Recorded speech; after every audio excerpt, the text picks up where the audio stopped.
Saya ada ramai kawan yang bertatu, yang ganas-ganas keluar masuk penjara semua, tapi bila Ramadan puasa penuh. Saya ada ramai kawan yang bertatu, yang ganas-ganas keluar masuk penjara semua, tapi bila Ramadan puasa penuh. Masya Allah. Sebab dia kata apa tahu? Allah bagi kita 12 bulan. 11 bulan kau nak havoc, kau havoc lah. Satu bulan je Allah minta kau buat baik. Betul. Membuat puasa. Faham. Kalau buka puasa badan semua tattoo, macam biar betul puasa.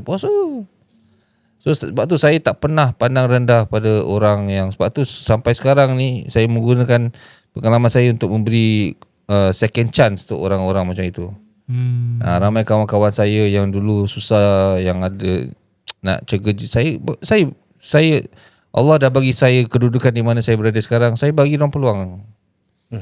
To me is kita mana nak belajar berlakon, nak belajar pasal production, nak belajar self etiquette, macam mana nak bawa diri, macam mana nak respon kepada reporters. Semua saya ajar. Okay, kau jangan buat ni, kau jangan buat hal. Semua saya tunjuk ajarlah. Kan? Sebab saya dah mengalami semuanya.